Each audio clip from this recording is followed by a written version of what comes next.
Okay, welcome back to the United Pubcast, the podcast of the Man United Supporters Club here in Sydney. And Larry, I think there is only one way to start this podcast. I just went to the fridge, and I think the only way to do it is to crack open a cold one because we're going to have a bad chat. I think it's not going to be exciting.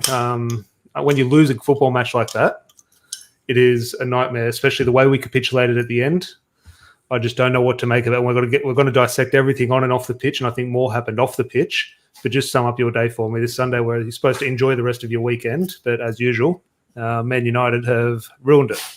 And my dog has got a sneezing fit behind me, if you can hear that in the background. All good. Well, that's a great way to open the podcast. So I'm telling everyone it's not going to be a good listen. I'm sure everyone is just dying to stay on the stream and give us stay with us for the next half hour as we dissect everything Manchester United. Look, it was a really disappointing result, wasn't it? And I think it's disappointing in the context of we played really positive football, particularly in the first half. We want to say for about 35 minutes. Look, second half, and this happens in a game of football.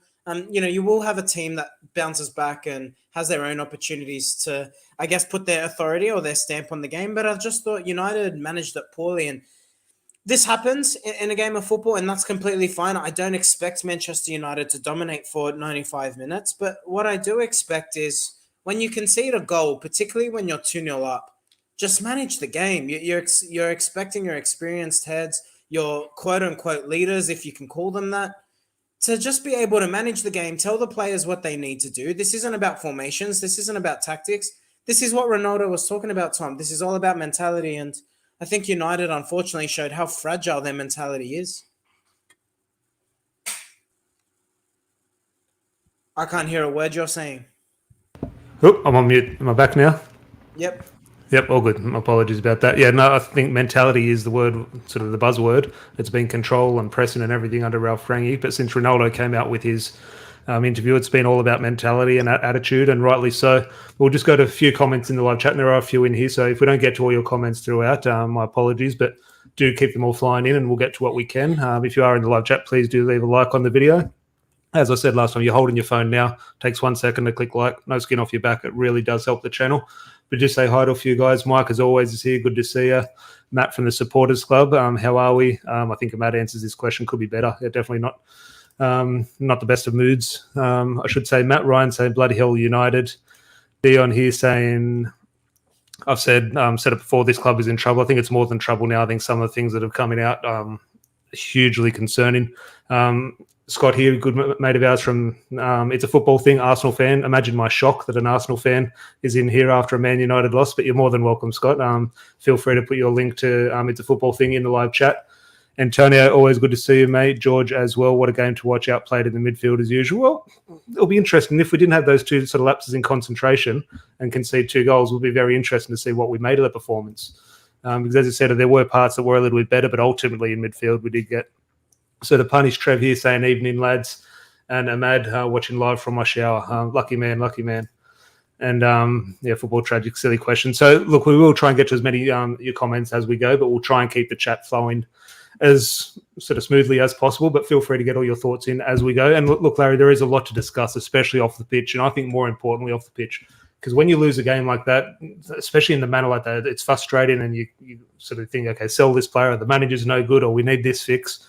But ultimately, before the game, not that we would have taken a draw at Villa, but you think the situation we're in, you think, okay, many people tipped a draw. All we wanted was a bit of a better performance, which we got for large parts. And ultimately, if it was 1-0, then 1-1, then 2-1, then 2-2, it wouldn't have the same feeling as sort of blowing a sort of 2-goal lead type thing. So ultimately, we're going to get worse results than that this season. We're going to get worse days than that this season. So the draw, I'll take on the chin, move on. Okay, it is what it is.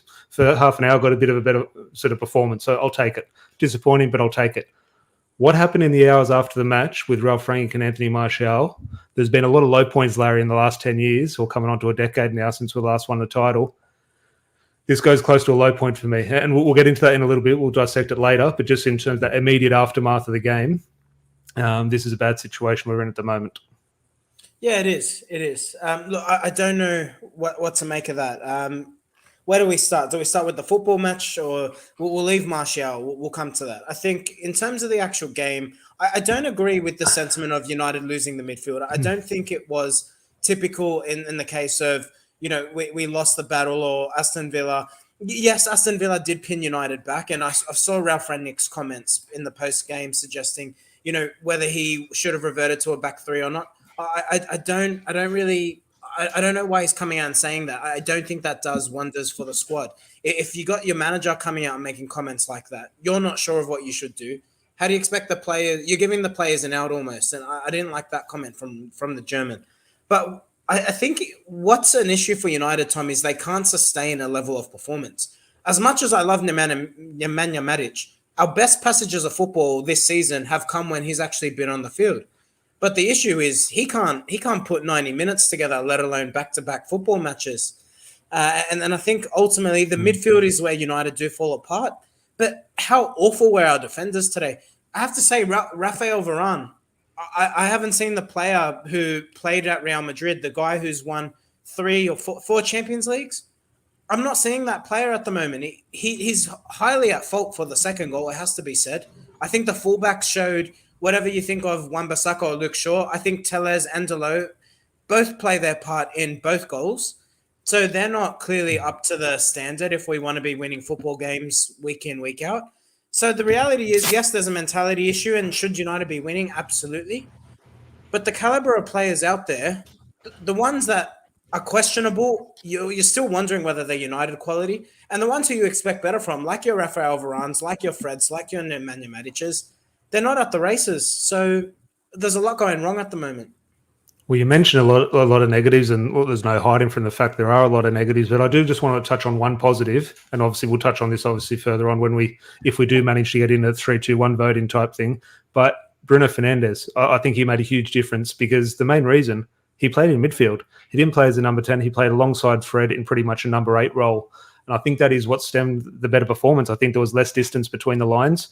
I don't think we particularly played a high line type thing. I just think there was less distance between the lines, mainly because Bruno Fernandez wasn't closing down the goalkeeper. So when Aston Villa played the ball into midfield, we suddenly had 3 players in there. We had Matic, Fred, and Bruno type thing, where in previous games, Bruno Fernandez has been standing next to Emi Martinez, and that's why our midfield has been overloaded. So it was the first time in, I don't know, since that first spell under Ole Gunnar Solskjaer, where we actually went to an old-fashioned 4-3-3, and ultimately, in my opinion, played our best football under Ralph Rangnick. Absolutely. There are positives to take out of the game, and I think that's the issue with when you go online after a result that's not a win. Everyone's very extreme. It's United were dog shit, or United were brilliant. It's always somewhere in the middle, Tom. It's always somewhere in the middle. And over the 90 minutes, over the football game, I thought United were probably the better side. I thought we deserved the victory over the balance of play.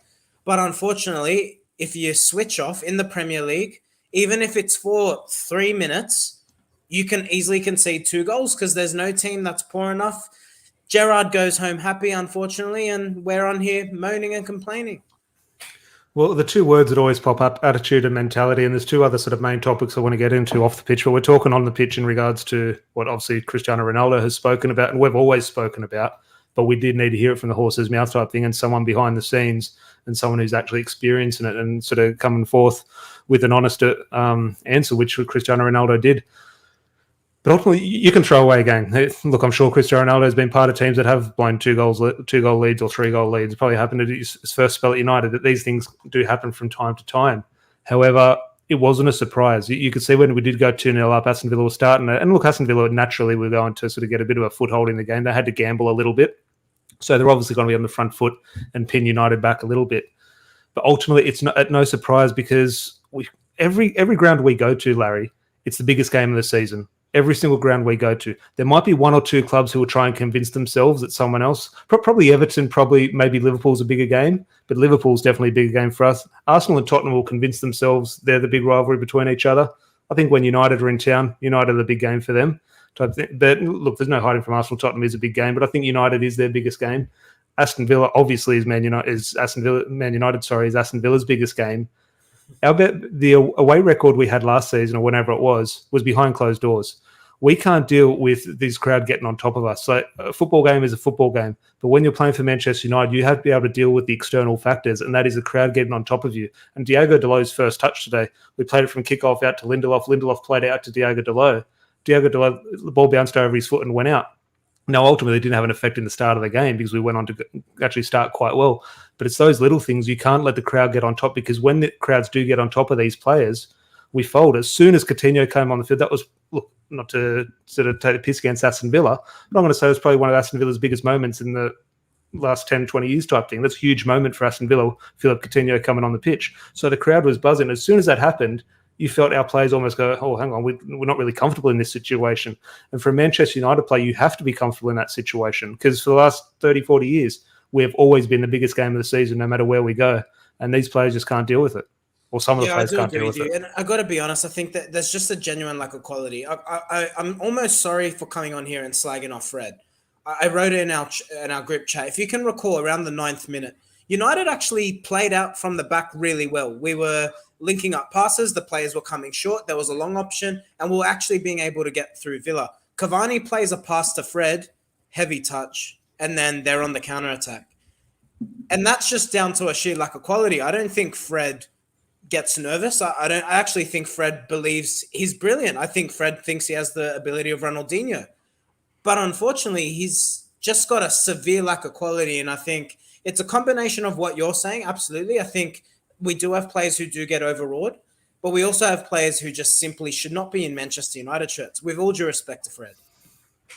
Yeah, no, look, it's very hard to argue.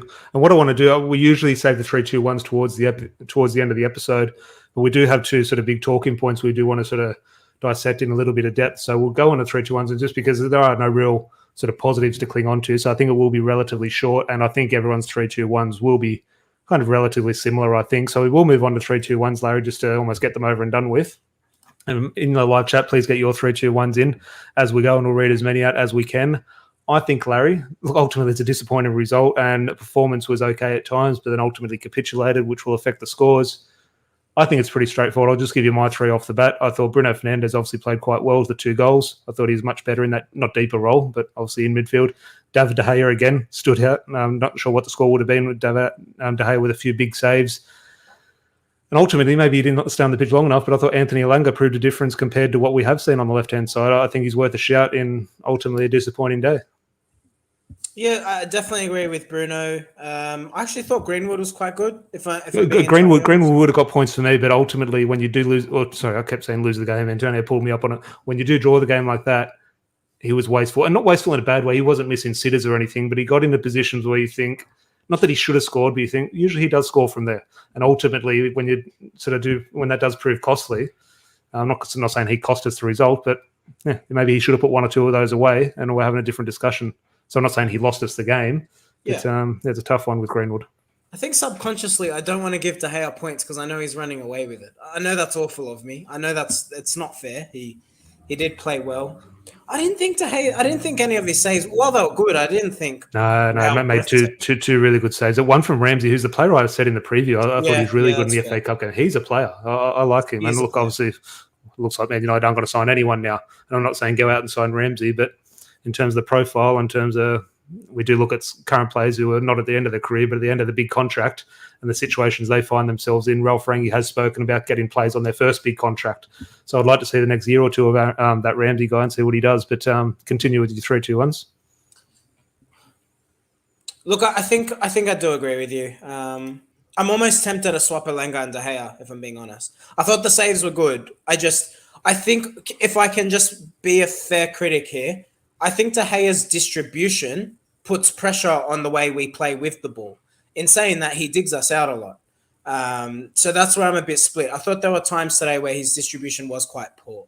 He tends to give the ball away. I'd be keen to see what his pass completion percentages are. So I'm personally going to lean Elanga, but I understand De Gea for the 2 points. That's probably the way I'd go. I think De Gea is worthy of points. I'd say give the number 1 point.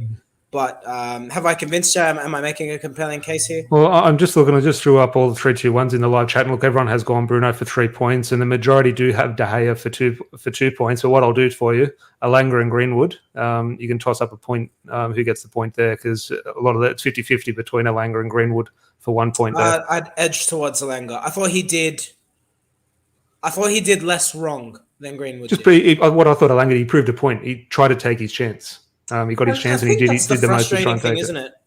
Isn't that the frustrating thing? Like, you hear the likes, and to be fair to Donny van de Beek, he hasn't personally come out. But you see a Langer who's come in. Ralph Rangnick wouldn't know who he is. I highly doubt he was scouting him over in Russia. He comes in, he's obviously doing something in training where Ralph Rangnick's impressed and he's given him a shot. And to be fair to him, he's taking his opportunity. And this kid who's got less than 10 appearances for Manchester United is putting in more than Marcus Rashford has all season. Stop muting yourself, Tom. There we go. I think I'm coming down with COVID. That is why. So I'll keep muting my microphone to have a bit of a cough. But I'll go and get my COVID test tomorrow. Hopefully I'm off work at the moment. So maybe it's a good thing if I go and get COVID now, and I'll be fit and ready to go for when work does return at the end of term, or at the end of January. Sorry. But okay, 3, 2, 1. So we'll go Bruno, De Gea, and Anthony Elanga. So Anthony Elanga is off the board points wise. Now, 2 other points or 2 other topics now we'll bring up. So make sure in the live chat you do get your thoughts in on these ones. And we'll start on the first one in Ralph Rangnick. And look, ultimately, yes, we're going to talk about players, and players are responsible. But ultimately, we are seeing, look, Ralph Rangnick came in and this is not a criticism of him, but he came in and spoke a very good game. But ultimately, that's very easy to do. Now, obviously, he does it at a very elite level, and he's very articulate, and he obviously knows what he's talking about. But talking a big game and managing Manchester United are 2 different things. And ultimately, we all sat here, and when Solskjaer was sacked and it was a real low point under Solskjaer, we said, even without any real evidence, we thought we knew about Ralph Rangnick, but really we're just being lazy and we're saying, oh yeah, he's Germany invented pressing. Yeah, we really did know nothing about Ralph Rangnick. If you did, fair play, but I think a lot of people would have been lying saying they did. However, managing Manchester United is a different beast, and ultimately he's making the same mistakes as Ole Gunnar. Not same mistakes, just the same things are happening as they did under Ole Gunnar Solskjaer. So just the new manager, same mistakes. What is changing? Okay, yeah, we've got a half-hour spell where it's a little bit bit more fluid football and a little bit more higher up the pitch, but ultimately that's not really much of a change, in my opinion. And that's not really to go overboard critical of him, but I'm not seeing anything at the moment which is going well. He's not putting his hat in the ring for a long-term position as manager. That's what I'm saying mainly. Can I be entirely honest with you? Is it almost extreme to say if we continue this current level of performance or consistency or lack thereof, is he at risk of not seeing out the season? Look, maybe that could be the right decision. That's a debate for another day, depending how results go. I just think from a PR perspective, I don't think United would allow themselves to get in that position. I think they'll let it get bad, and they'll get their spin doctors in the media to paint a pretty picture to say, well, he's weeding out the deadwood kind of thing, and they'll just sort of write it out. Could you imagine a club sacking an interim manager? I can't see how the club do that. Even if I'm not saying it's the right decision, but even if it was the right, I don't know how they go about that decision. All right, well, let's actually talk about the facts. What have you made of Ralph Rangnick so far? What do you think he's doing right? What do you think he's doing wrong? Look, I think he's been fine. I think players need to be exposed to different styles and different voices and different ideas. So obviously he is getting that across in terms of his ideas to the players, and that is ultimately a good thing for players. They just can't have the same instruction and same voice year after year. It is a good thing to freshen things up. So I'm sure he is doing that. I'm sure the players are learning. Whether they're implementing it or not now, I think like a player like Scott McTominay, I think he might not be a better player in the next 2 weeks, but over the next 2-3 years, I think he will become a better player if that's under Ralph Rangnick or not. Now that's up to the players to sort of take on board what he is saying. I think it's ultimately coming out that some of the players aren't taking it on board, and that's on the players, and that's not on the manager. So ultimately, you look at the results. The results probably haven't actually been that bad. Now they have come in sort of relatively so-called easy fixtures where we probably do expect close to maximum points. But ultimately, what have we lost? 1 game, 2 games, 1 game and 1 draw or something? So the results haven't been horrible. Now they haven't been good enough, but ultimately it has been the performances. Now we all sat here when Ralph Rangnick came in and said ideal interim manager. He's ideal for the interim basis. But now I look back at it and see how it's unfolding. Well, in terms of what he does want to implement, that's going to take time. So maybe I look back and think, well, maybe we're just saying that through positivity and trying to be positive, but really he might actually be the worst interim appointment because you need someone to come in and just get a bounce like an Ole Gunnar Solskjaer. You're probably going to mention get a Wayne Rooney type thing. But in terms of putting Ralph Rangnick, who needs hours and hours and weeks and weeks. Hold on. You just said something that excited me. Wayne Rooney as the next manager. Seriously, can we talk about Derby? I'm happy to sit here and talk about Derby County. What they are doing in the championship is absolutely insane. They're off bottom spot and they're 9 points away from safety. That is bonkers.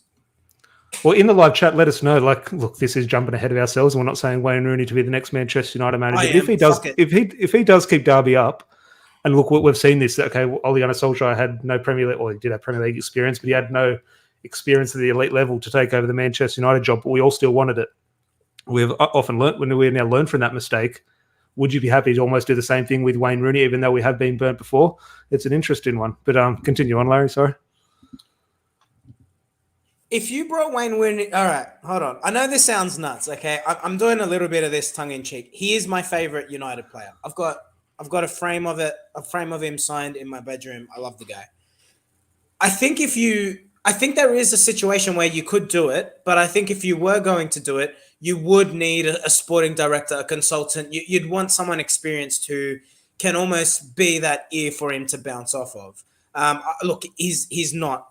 As much as I love fairy tales, Tom, I think Ronaldo coming to United or returning to United is as good as it's going to get. I think Rooney would need to take another job, potentially in the Premier League like Gerrard is doing, continue to perform or exceed expectation. And should he do that, then I think we could be having this discussion. But look, I don't, as impressive as what he's doing is, I think it's, look, fighting for survival against fighting for championships are two different things. In saying that, I have to give him credit where it's due. I think he misunderstood Ronaldo's comments during the week. Oh, yeah, that was spun by the media. There was nothing in that. Yeah, I know. The media being lazy there. But, even Ronaldo said we should be winning. And if we're not winning, then at the absolute minimum, top three. So, yeah, media doing what the media does. But, look, I love Wayne Rooney. He's doing an absolutely belting job. And look, in terms of Ralph Rangnick, I think where I will be critical, and I agree with everything you said. In hindsight, I don't think he was the right man to bring in on an interim basis.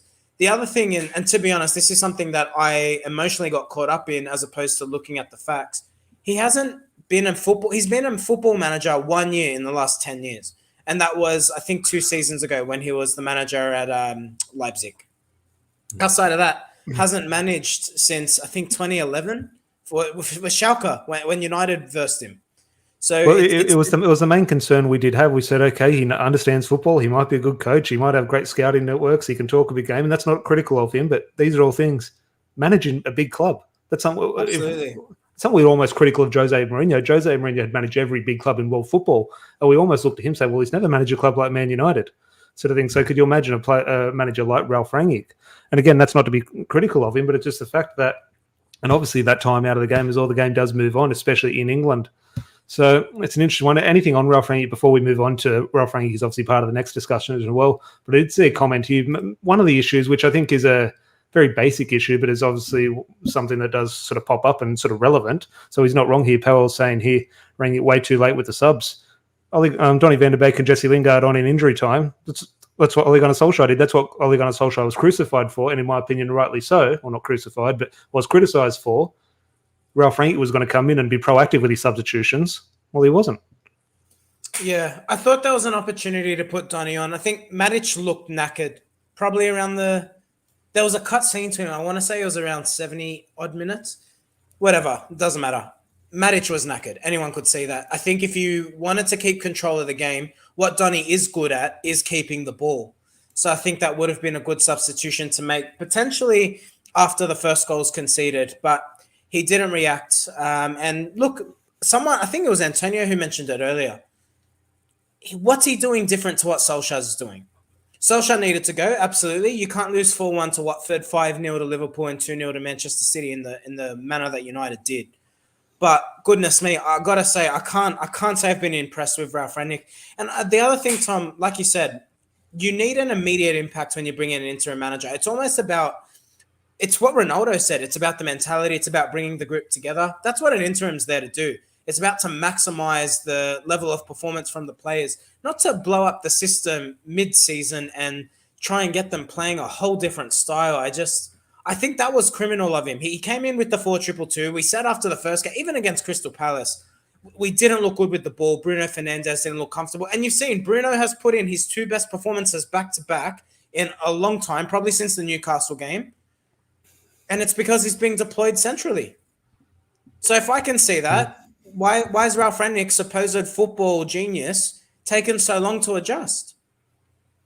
Yeah, no, look, very hard to disagree. And we will move on now.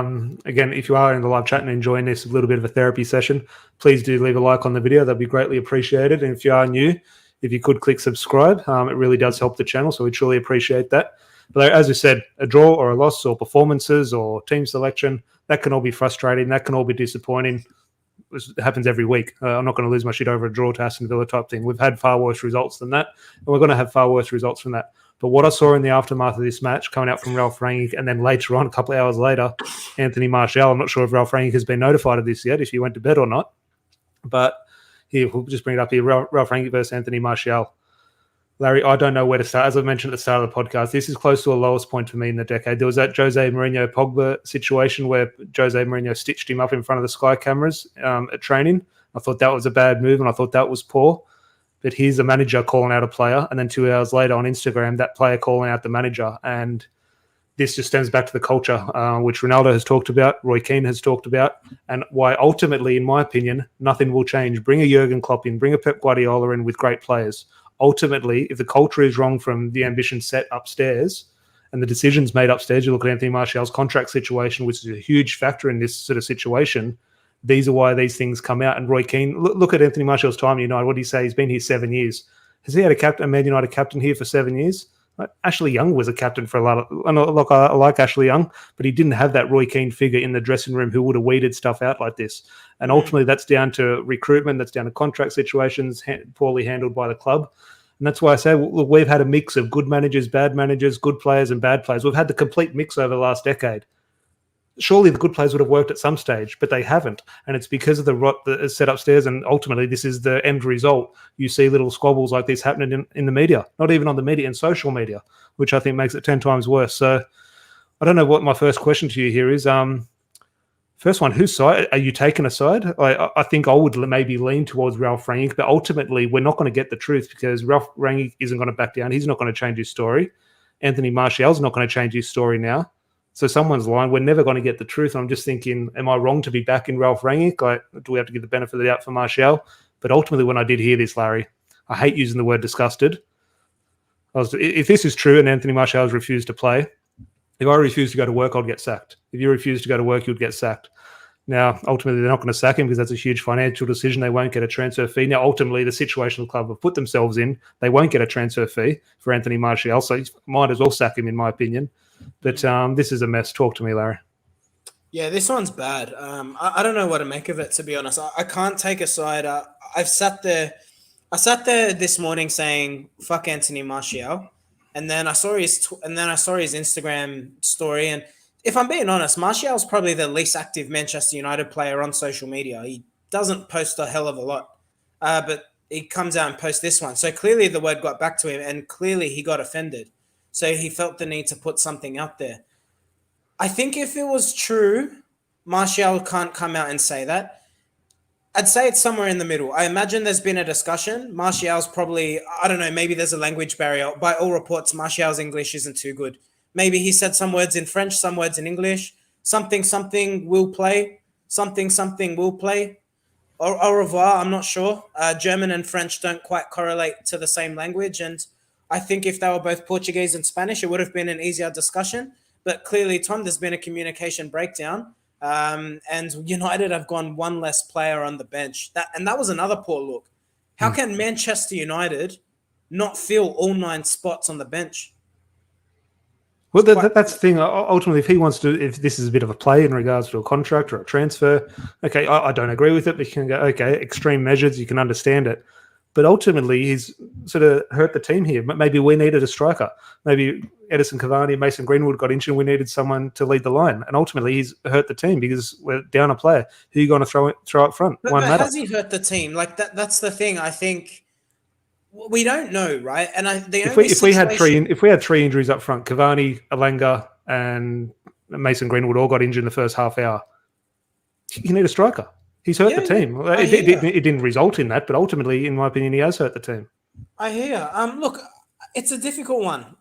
The only situation I can think of that's similar to this is when Fergie was going out. I think it was his last press conference where he said Wayne Rooney's handed in a transfer request, and that's why he wasn't in the squad. But then Fergie ends up leaving. Rooney signs a new contract. It's a weird one. It's a really weird one. I don't know. I think Ralph Rangnick's playing a dangerous game. I don't know what even if it's true, I don't know what he achieves by saying that in public. If you're trying to get a loan fee and you're trying to convince clubs to pay his salary, what benefit are you doing by putting out there that he does not want to even be in the squad when he's fit? That's a pretty poor message. Well, he's made this mistake before. A couple of weeks ago, I called Ralph Rangnick out on it saying Martial doesn't want to be here. I'm just thinking he's going to be impossible to sell anyway. Now we're saying he wants to leave and the club aren't going to get what they want to get because we know United are a business. We're not going to sell Martial for 10 million. In United's minds, I think they still want 60 million for Anthony Martial, which is not just simply not going to happen. A loan deal for United, I think, would be a disaster given Martial his desire to sort of leave the club. So in my opinion, Ralph Rangnick, I appreciate the honesty and I like the honesty in how he's gone about these two situations. The first one saying he wants to leave and this situation calling it out if it is true. But ultimately, I don't think it helps United business-wise. And ultimately, I don't care about United's business. But at the end of the day, we have to because that is a huge part of the club. I think Ralph Rangnick is showing that he's just... I mean this in a really respectful way. I don't want to go over the top here. I think he's clearly showing he hasn't been at a big club before. You can't say things like what he's saying at the moment. He's being way too honest. Things like admitting his mistakes after the football game. Oh, yeah, I should have switched to a back three. Probably I should have done that. Martial doesn't want to play. Like what? I don't know what he's getting at here. And look, reality is we have to care about United's business. We don't have a rich billionaire owner who, like Chelsea do or Manchester City do, who are just going to pump billions in. If United don't make the Champions League, if the manager's coming out and literally dropping the value of the player with each word he says, it's going to impact United's business in the summer. So Ralph Rangnick's playing a very dangerous game. I know there's this whole, he's got a position for 2 years. I don't think that's a done deal. I'm telling you, if you're asking me now, I don't think Ralph Rangnick will be here beyond this interim period. Yeah, no, look, we've both made that point in recent weeks. And look, I'm sure we're going to sort of dissect that a little bit longer and maybe more details will come out towards the end of the season. I just want to bring this comment up here a little bit earlier from Imad, just before we do wrap up, in regards to what we're talking about before, the culture. Saying, hold up, wasn't it said that Ollie was changing the culture of the club and would be leaving it in a better position for the next manager? What happened? Look, you can definitely point that finger at Ole Gunnar Solskjaer. In my opinion, he tried to do the right thing. He got rid of Lukaku, got rid of Marouane Fellaini. Now, we could argue Marouane Fellaini was actually a good player compared to some of the players, but ultimately Marouane Fellaini wasn't a Manchester United player. We all agreed that it was the right decision to let him go. But got rid of Lukaku, got rid of Alexis Sanchez. He wanted to keep Ander Herrera, who was dying to stay at the club, but ultimately the club didn't offer Ander Herrera a pay rise. They offered him less money and offered Phil Jones a pay rise. And so Ander Herrera goes, hang on, well, PSG are going to pay me a lot more money. You haven't given me the contract I want. You're giving Phil Jones a pay rise who hasn't played in a year. I want to go to PSG. So ultimately, I think Solskjaer did his best. But ultimately, like given the likes of Mason Greenwood, his debut, Brandon Williams, and players like that, he tried his best, but ultimately your hands are going to be tied. I think if Pochettino comes in and he wants to play youth, or Ten Hag comes in, he's not going to have the budget. You want Ten Hag comes in, I want 3 Ajax players, please. We'll give you 1 Ajax player and we'll give you a Vitesse Armand player type thing. I don't think they're going to fully back a manager. So I think every manager is going to have their hands tied. So what do you think about that in regards to not the legacy Solskjaer left, but the situation he'd leave us in? Because you do look at it and we're in a shit position when David Moyes left, horrible position when Louis van Gaal left, horrible position when Jose Mourinho left, exactly the same position when Solskjaer left. But in my opinion, and call me deluded or naive, but I do think Solskjaer tried to do the right thing by the club. It's a really difficult one. Look, I think the club did let Solskjaer down in some respects. I think they've let every manager down. We've seen Louis van Gaal come out and say, I basically didn't get... I think he exaggerated. And I think Louis van Gaal's a bit sour grapes with United, particularly on how he left. So I take everything he says about the club with a grain of salt. He says he didn't get anything like the players he wanted. But in saying that, he did get Memphis Depay. He did get Morgan Schneiderlin. He got Bastian Schweinsteiger. I can't imagine Ed Woodward even knows who Morgan Schneiderlin was. So I'm not, I take everything he says with a grain of salt. I think where you can criticize United's hierarchy is, you look at Jose Mourinho's last transfer window. He got, who did he get? He got Delot, Lee Grant, who has to this day made less than 5 appearances for Manchester United, and he got Fred. So you look at that and you say, okay, well, yeah, he was set up to fail, but was he back? No. Rightly or wrongly, he wanted to get rid of Martial, Pogba, and Luke Shaw. Now, you could argue, and to this day, fans debate whether those players do have the mentality. So you could almost argue, was Jose right? I think Jose was right to go, but you could argue he had a case. If you look in Solskjaer's example, I think since he came in, we've been saying he needs a deep-lying playmaker. We haven't replaced Michael Carrick. So... Well, the point here, what Wes just brings up, and in regards to that, Wes says we don't have rich owners and talking, well, Ollie got this huge amount of money to spend. They just won't put their money into the club. Well, in terms of the argument, Ollie got a lot of money to spend, more than City have spent. However, what I would say, in terms of the way it is spent, look at Fred. If Fred is worth 50 million and hasn't worked out, 3 years later, we're still kicking around with Fred in midfield. If Manchester City go spend 50 million on a midfielder and he has a bad 6 weeks, they'll go spend another 50 million and fix the problem straight away. If we have Aaron Wan-Bissaka who costs 50 million and it's not quite working, we'll stick with Aaron Wan-Bissaka and give him a new contract because it's cheaper to up his wages than go and sell him for 20 million, go have spend another 60 million on a fullback and give them more wages. So ultimately, we do spend a lot of money, but then we're stuck with these problems if they don't work. These other clubs, if they see a problem on the pitch, they go and fix it with more money, where we're sort of stuck with these problems we have if they don't work out. 2 clear examples for Manchester City. And look, Pep Guardiola is a wonderful manager. Elite. I think the best manager in world football at the moment. But when he came to Manchester City, he signed Bravo from Barcelona. He had a woeful first season. Pep saw it with him. What did he do? He goes and pays 35 million to bring in Edison. The season later, Manchester United brought in, let's use one example. We brought in Fred. Has Fred worked out? I'd say probably not. Think we need another midfielder. We all agree? Fred's still here.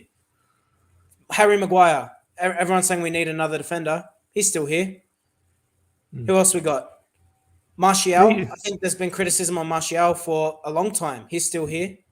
It comes out.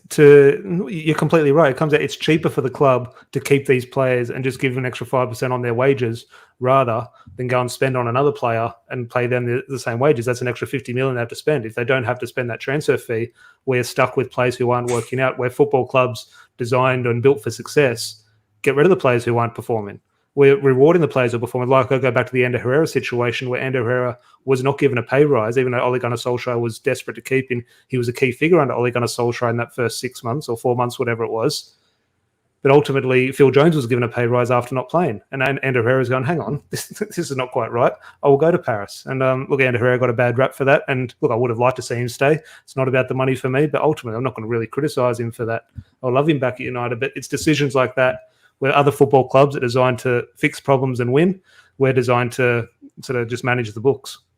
Let's look at it from the other side, Tom. I mean, we've looked at the side of we don't replace bad signings, and that's something you just can't help. Fergie made bad signings. But look at it from the other side. Romelu Lukaku, do you remember how much United paid for him? £75 million. He's not at the club. Di Maria, 67 million. Not at the club. Paul Pogba, 90 million. He's going to go on a free.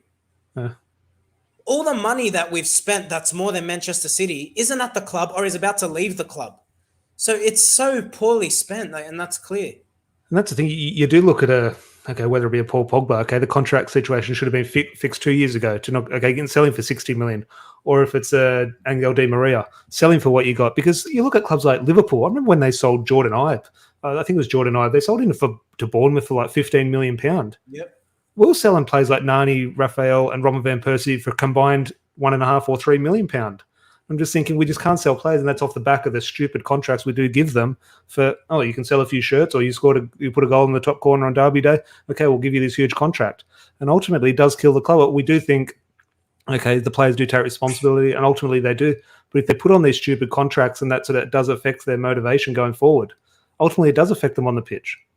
I think United now have the highest wage bill in the Premier League on average. I think the average salary was £160,000 a week. And now I know Ronaldo's probably bumped that up a lot, but I can imagine you got Martial and Rashford would both be on over 200k a week. I'm certain of it. Both of those players. 200k a week was what we paid Wayne Rooney when he was just below Ballon d'Or level. Those two players, the best they've succumbed to is 20-goal seasons. Now, that's impressive. Absolutely. Don't get me wrong. But are they the level Wayne Rooney was when he got that sort of contract? I don't think so. Nowhere near. And that just shows you United we give players stupid. And that's the other thing. Phil Jones getting a pay rise. What other club was going to pay Phil Jones what United pay Phil Jones? Like, we just don't pay to the market. It's just, we just have. we're a big club. We'll just pay these guys whatever we want. It might be a case of, and this is where you have the issue with bankers, and I'm keen to see what Richard Arnold does. However much you give a player's contract, they actually put that value back on the club. So when you ever hear Manchester United are worth $5 billion, they're taking all the wages and the contracts of those players into account. So that might be something there, but it's all poor management for sure. No, couldn't agree more. And just one comment here we'll just wrap up on just in regards to that discussion we're having. Dion here saying we spent $45 million on Amad and Palestri. And that was off the back of, look, I'm sure they were scouted. I'm sure the club did their due diligence. But to bring them both on deadline day, and they were kind of marketed or promoted as first-team signings. Where Amad, okay, you could kind of almost see that future. But Palestri, you just knew was going out on loan and had no future at United. Amad ultimately won't have a future at United, whether that's right or wrong. We'll know in a couple of years' time. But yeah, I don't want to say shocking signings for the individuals, but in terms of business, we called it at the time. We tried to be positive with new signings, and you see the photo of them holding the shirt up. You try to say, "Oh yeah, they're one for the future," but deep down, we know this is just a nothing signing. Because who did we want that year? I think it was Jadon Sancho we wanted that year, and ultimately go get Facundo Palestri to send out online. Oh, that's another one. Sancho, my God, he does not look like a £70 million player at the moment. I don't think he's been that. Yeah, look, yes, not a £70 million player. I don't think he's been that bad though. I think he's kicking along nicely. I have to remember. Yeah, he's been all right. We do have to remember what we did say when he did sign. We said we do have to be patient with him, and ultimately it'll be far easier if he walked into Liverpool or Manchester City, who are winning every week. He'd look a lot better. Walking into the shit show at United, it's going to be tricky for him. So look, yes, he hasn't hit the ground running. I think he's been fine. Now, ultimately, you do have to be more than fine at Man United, but I'm not losing too much sleep over Sancho at the moment. But look, there's definite cause for concerns. I think you're definitely right. Anything else to add before we wrap up? It has been an intense chat. I'm almost done my beer, but anything else? Because I'm sure. Let's make a prediction, like something lighthearted, fun to finish on. Will Martial play for Manchester United? Is there a situation where we get to the end of January and he's still at the club? Oh my gosh. That would be something. If this is true, and I don't know why, whether it's right or wrong, I am leaning towards Ralph Rangnick telling more of the truth than Anthony Martial. If that is the case, I'd be shocked. I hate using the word here. I'd be disgusted if Anthony Martial played for United again. If he's refused to play and travel with the team, no.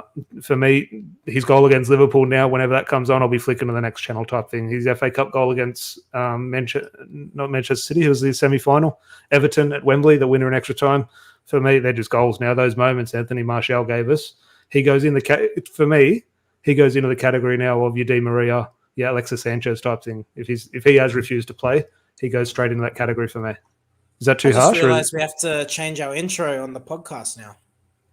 We do too on the podcast. If you do obviously do a match review on audio format only, we are still on a podcast app. So please do obviously join us YouTube every week. But our match reviews, such as this one, still do go up on our podcast app, available on Spotify, SoundCloud, iTunes, all that good stuff. So we will have to change that intro because we do have a bit of music, and I have my Roy Keane commentary, and you got your Anthony Martial commentary. So which players lead in the race? You're just going to go club legend so you don't get burned? Yeah, I think I'll pull some Wayne Rooney commentary out, I think. Until Wayne Rooney gets the job and he's sacked in 2 years' time. Why are we giving it to a manager who hasn't had any experience? Yeah. But hopefully everyone has enjoyed the chat. Obviously, a little bit of a lengthy one and a lot of debate. And we do appreciate all the interaction in the comments. Again, when there's so many people in the live chat and commenting, we do appreciate all the interaction, but it is hard to get to everyone read it out. But we do appreciate all the interaction, and all the chat has been kept sensible. I was on 1 or 2 streams earlier this morning, obviously post-match, and I do see the live chat in the comments, and I just think, oh my God, some of the opinions and that are just ridiculous. But the chat in here is always level-headed and sensible, even if there is a difference of opinion. So we do appreciate that. Larry, a pleasure as always, even after a disappointing result like that. We have Brentford on Thursday morning, so it's Sunday here. We'll maybe do a preview on Tuesday, etc. Ronaldo will be back. I've just got to the stage. I'm just going to embrace the circus that we are, Larry. I'll be disappointed in it, but I'll just watch it like a soap opera sort of unfolding and just hope for a good cup run along the way. Maybe beat Borough, maybe get to a quarterfinal, semi-final at Wembley type thing, and just enjoy the ride, because nothing we can do as fans, unless 75,000 people stop going Old Trafford every week, there's nothing we can do as fans. So I'm just going to embrace it, try and enjoy it as much as I can. I would support Fred the Red taking a break, and we just start bringing out a clown who just juggles red Manchester United branded balls. as the team walks out. You give Anthony Martial, give him something to earn his wage if he's not going to be playing. Can I say, we haven't even discussed Harry Maguire being sat on the bench despite being fit. I think there's something in that. But maybe that's a story for another day. Definitely one for the preview. Well, it'll be interesting, I think. How's Novak Djokovic? I hope he's been able to catch this podcast as he boards a plane back. As he flies home to Serbia. Yeah, that's the latest I've heard, that he is looking for a flight home. But we do appreciate everyone in the live chat. We do truly appreciate all the support and kind words, obviously compared to some of the other big channels. So as I said, if you haven't liked the video, please do leave a like on the video. And if you are new, click subscribe. You're holding your phone now. It takes 1 second. Bang, click subscribe and like. That would be great. And we'll chat to you on Tuesday with a Brentford preview. I just want to talk about Ronaldo coming back in the starting lineup, because that's all I've got to enjoy at the moment, Larry. Yep. All right, until Viva then, Ronaldo. we'll chat to you. Viva See you, Ronaldo. mate. Cheers.